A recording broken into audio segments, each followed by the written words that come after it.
Make no mistake about it, the Carolina Panthers are a bad football team right now, and the first step to the Washington Commanders securing a victory this weekend is to continue letting them be a bad team. We'll talk about that and more on today's episode of Locked On Commanders.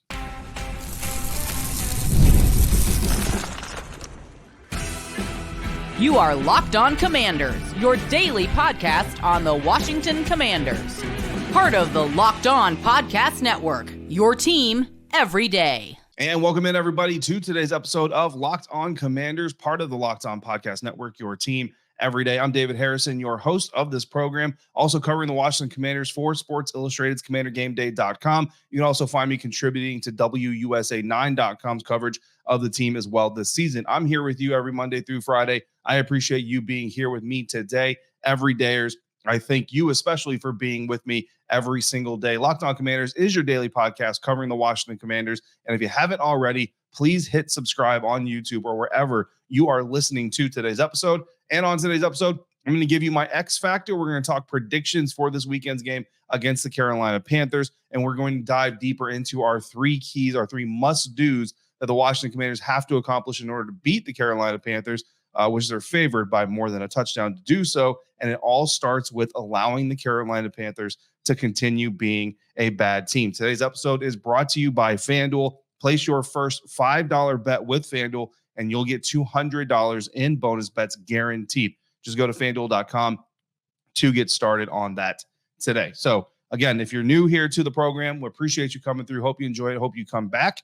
The last episode before this one was our crossover Thursday episode. Julian Council of Locked On Panthers and I joined forces to discuss this weekend's matchup between the Washington Commanders and the Carolina Panthers, two teams that are obviously and clearly in two opposite spectrums of the National Football League hierarchy. The Carolina Panthers very much at the bottom, a lot of misdirection. They don't really know where they're going. They don't have their quarterback of the future. Their defense is not only not very good and effective, but the parts that are good are extremely banged up and basically missing because they just can't be on the field. And that availability is a big problem for them. While the Washington Commanders, meanwhile, granted, they just suffered a big injury on the defensive line, losing Jonathan Allen themselves. Dorrance Armstrong, I don't believe he's going to play this weekend. I hope I'm wrong. I hope he's healthier than I anticipate. But my expectation right now is that Dorrance Armstrong Jr., the defensive end that came over from Dallas, will not be available this weekend. We'll see how that pans out. But on offense, they're humming, they're clicking, whatever euphemism, whatever cliche word we use to talk about a unit that is just really in sync and working really well. That's what this Washington Commanders offense is doing. And that's really the reason this team is 4-2 right now, because the defense has had some good games against some lesser opponents. They've had some rough games against some better opponents. And there's been a little bit of a mixture in between with, a team like, say, the New York Giants. But this Washington Commanders offense, even going back to week one, where they afforded the team the opportunity to score up to 26 points against a very good Tampa Bay Buccaneers defense, and at the time, healthy Tampa Bay Buccaneers defense. Well, healthier, I should say, Tampa Bay Buccaneers defense. Still very good showing, I believe, in that game as well. And that's really what this weekend is going to boil down to. The Washington Commanders just need to keep doing what the Washington Commanders have been doing. Obviously, on defense, you want to start seeing some improvement, especially in the secondary recognition and their ability to attack the ball, secure the football, communicate, all those things. Defensive coordinator Joe Witt Jr. speaking to us on Thursday out in Ashburn, incredibly frustrated. I mean, honestly, I was surprised with how frustrated he was when he came into his press conference, because I was like, whoa, this is not a dude who looks like he's on a 4-2 first place in his division football team right now. But that's great. That's exactly what you want to see, because he knows that even though the team is 4-2, his unit has not been a major part of the reason this team is 4-2, and he's not happy about that. He wants this defense. He doesn't care about the public accolades and everything, but he just wants to know inside the building that his unit, his guys are being a part of the success, not a part of the reason why it's great that the offense is here. John Allen said in week 3, maybe, I think it was actually week 3 after the Cincinnati Bengals game, said, thank God for this offense. They really saved us. Joe Witt Jr. does not want to keep thanking Cliff Kingsbury and his offense for saving his unit. He wants to be able to shake hands with Cliff Kingsbury and say, yeah, we as a group, as a total unit, really went out there and handled our business. And this weekend, they could do that against the Carolina Panthers. This is not a great team. And defensively, you're facing a subpar unit. Now, this Carolina Panthers offense, 21st in total yards per play so far this season, 28th in pass yards per play.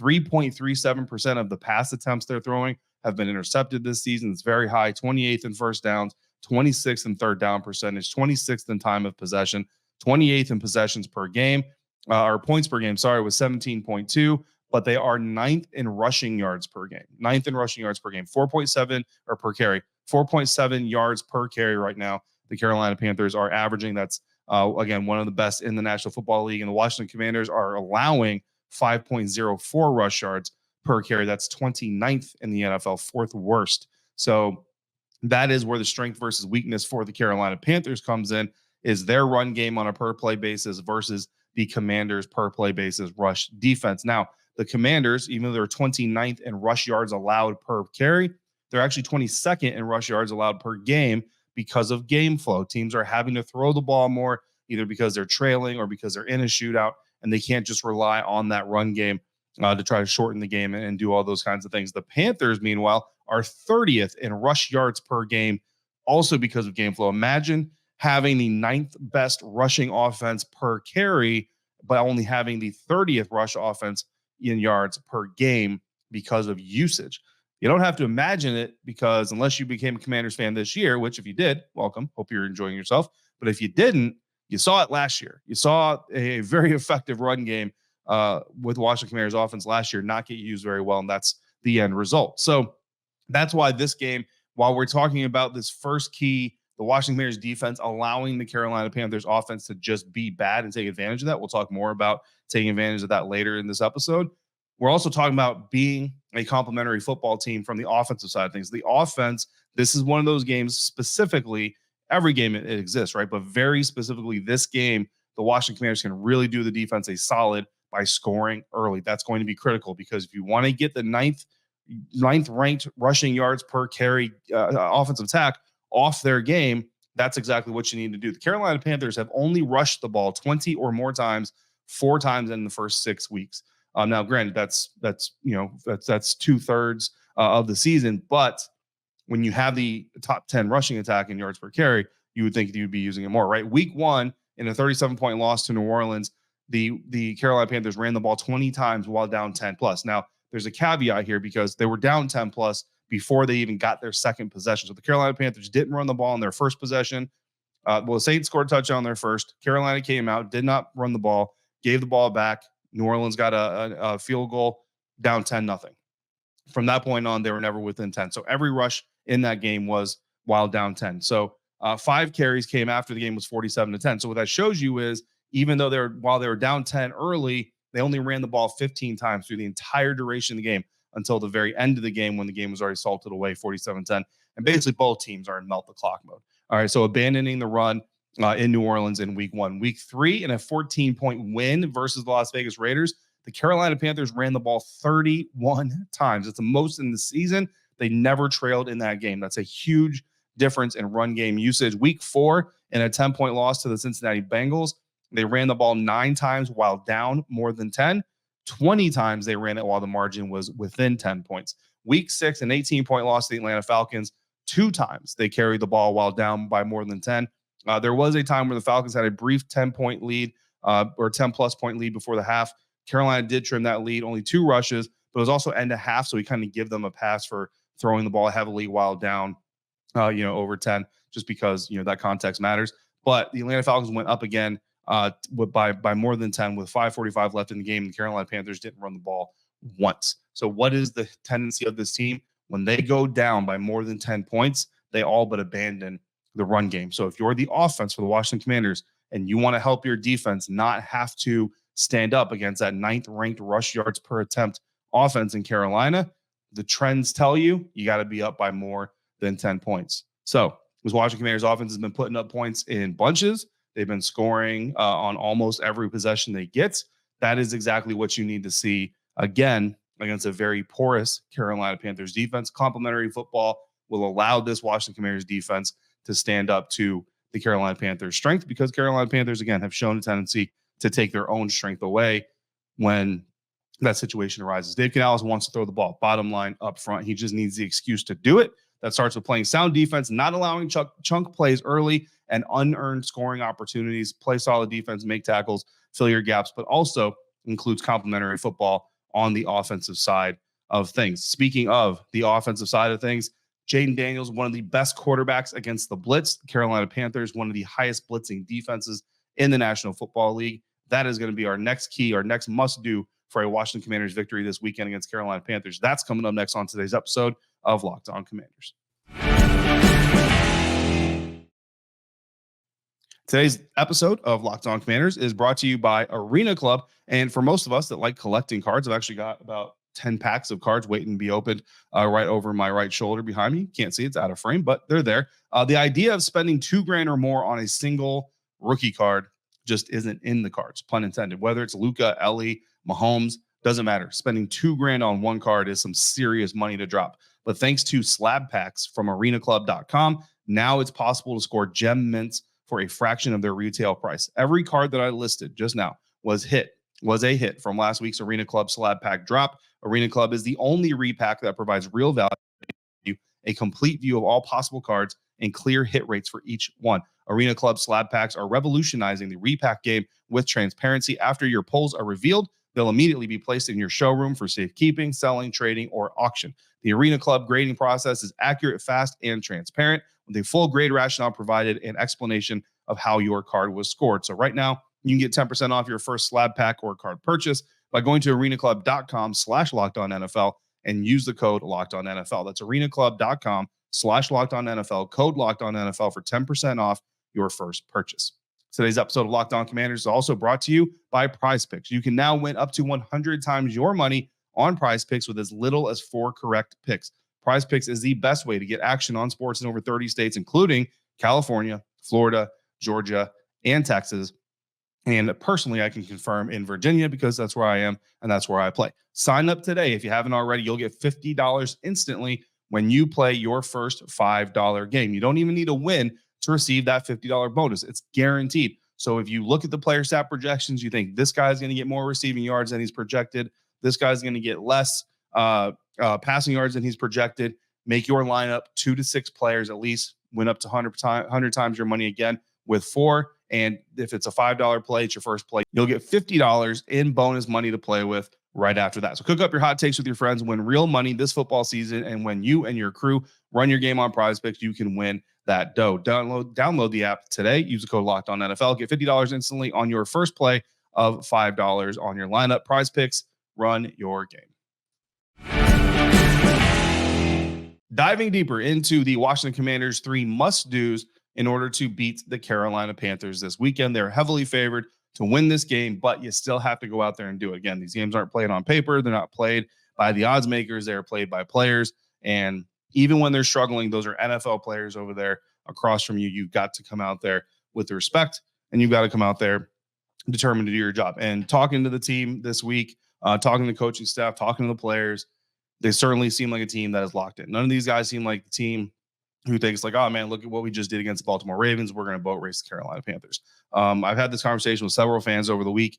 It is perfectly fine for fans to go around saying the Washington Commanders are going to absolutely destroy the Carolina Panthers. It's even okay for the media to go around saying the same thing. It's not okay for the players and the coaches to be thinking the exact same thing. So far, so good as far as the approach is concerned from inside the Washington Commanders. I can tell you that. The first must do, we just talked about it, right? Play solid defense against a very bad Carolina Panthers team. Allow them to beat themselves.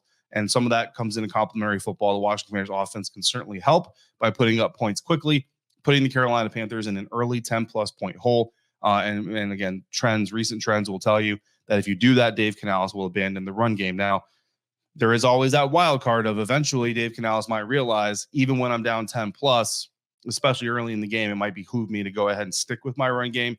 And, that could always be a part of it as well. There's no guarantee that human tendencies become a true measure of human future activity.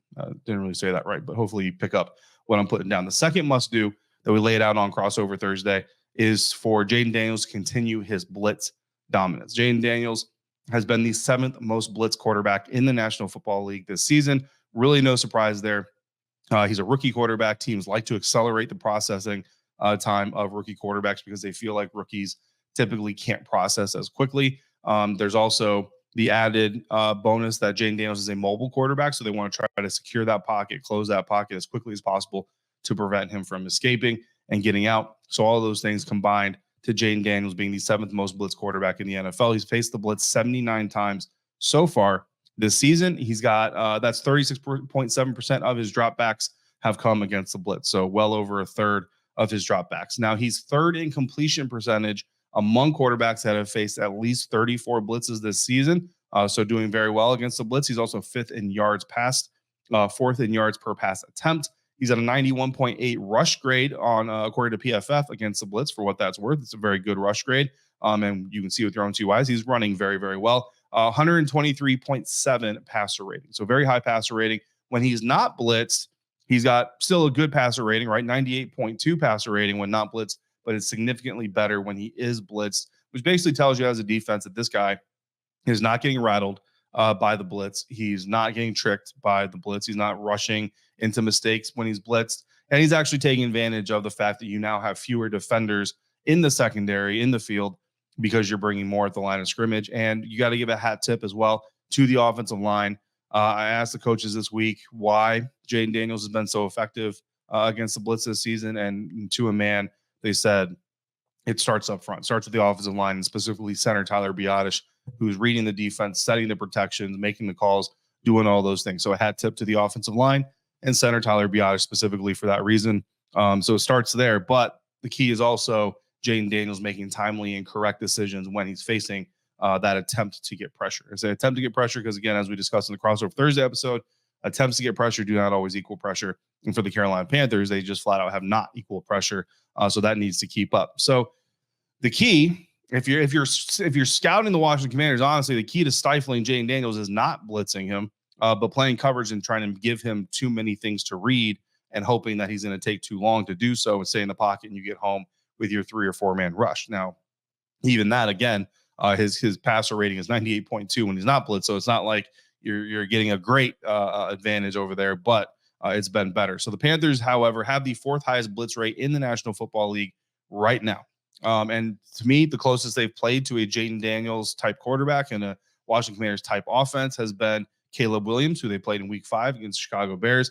And in that game, they blitzed 31% of the time, 11 times total. So again, history will tell you that they're probably going to blitz a very good amount in this game. You got to take advantage of them, turn those into chunk plays, either large gains on the ground, 10+ yard runs, or pass plays that either are completed with 20+ air yards or set up receivers to catch and run with the football and gain those explosive plays. Stay ahead of the sticks, do all those things, take advantage of an extremely aggressive Carolina Panthers defense. So that's a must do there. Third must do, get takeaways, man. And it's something that Joe Witt Jr. himself said he wants to stop having to talk about when he comes to these press conferences every week is the lack of takeaways, the lack of communication. But so far, it's just been a part of what's happening this season for the Washington Commanders. Carolina Panthers have given the ball away 10 times this season. That's not the most in the league, but it's certainly up there. The Commanders have only taken it away, however, 4 times. So you got to get a better ratio there. Andy Dalton is 24th in pass attempts this season. So if you don't know, Andy Dalton did not start the year as the starting quarterback of the Carolina Panthers. That was second-year quarterback Bryce Young, last year's first overall draft pick. However, the Panthers rather quickly decided to bench Bryce Young, bring in Andy Dalton, and certainly they have looked better since Andy Dalton has come in there. But Andy Dalton, despite only having the 24th most pass attempts this season, has the 7th most turnover-worthy plays this NFL season. His turnover-worthy percentage is 5th highest among quarterbacks that have at least as many pass attempts as he does. And again, hasn't been playing the entire season, hasn't started the entire season. So his pass attempts, not very high.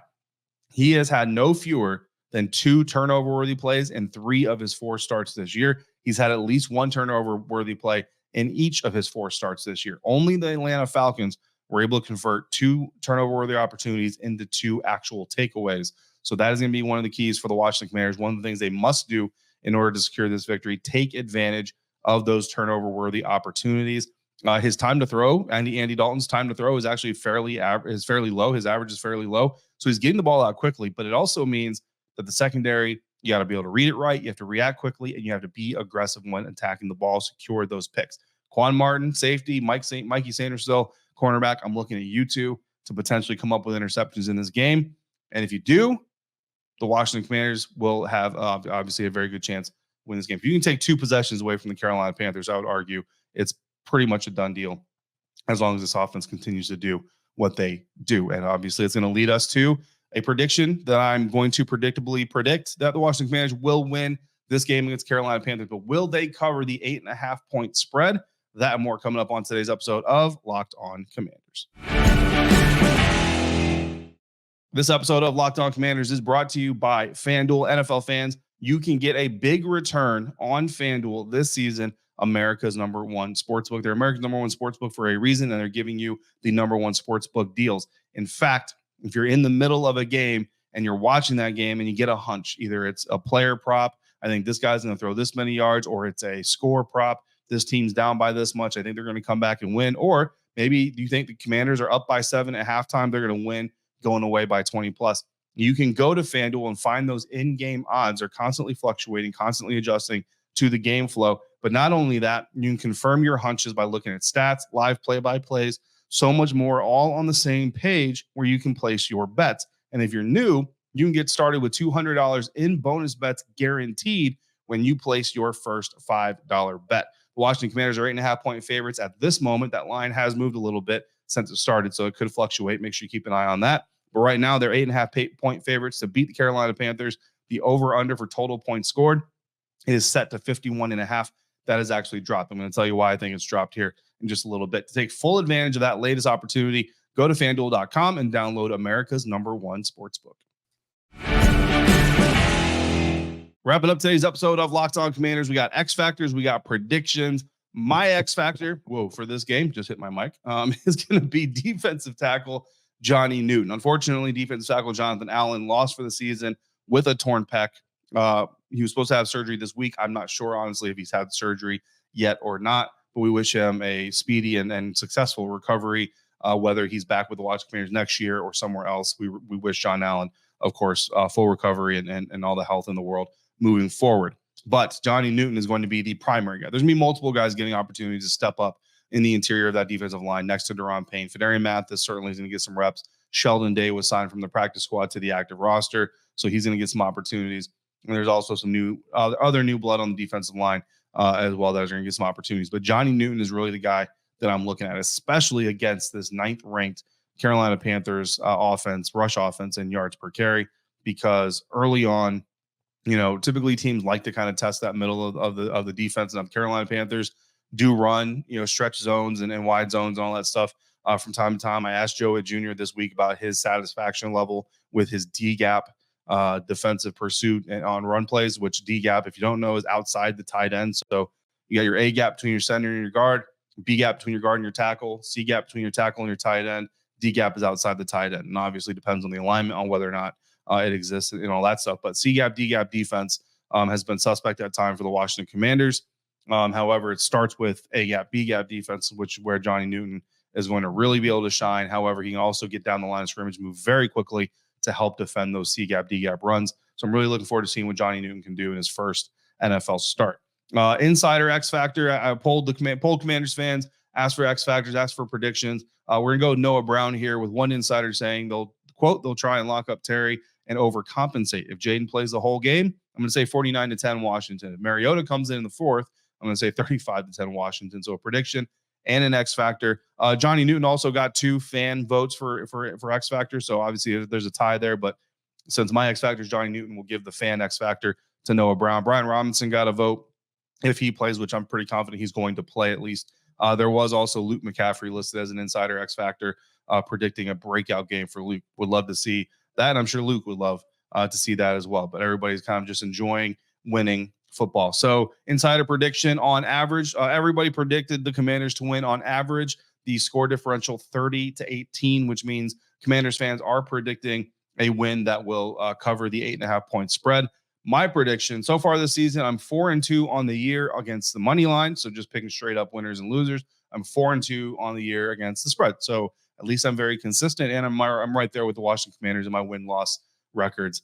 This week's spread, again, Commanders favored by 8.5. The over-under is 51.5 total points. My prediction, Washington Commanders 34, Carolina Panthers 20. So I am predicting the Washington Commanders straight up. I'm also predicting the Washington Commanders to win and cover that 8.5-point spread.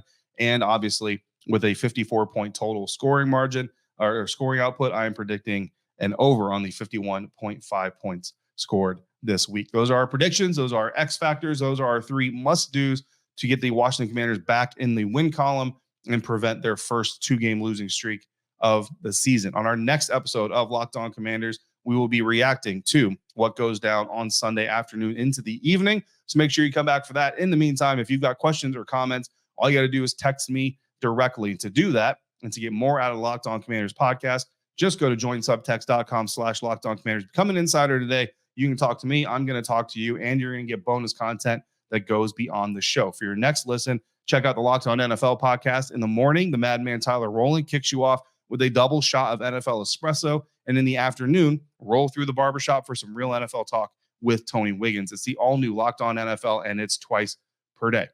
As always, thank you for making Locked On Commanders your first listen of the day, every day. Everydayers, thanks for making me a part of your routine every single day. I greatly appreciate you allowing me into your life. And until we speak again, if you're out and about, please be safe, be kind, and I will see you right back here next time for another episode of Locked On Commanders, part of the Locked On Podcast Network, your team every day.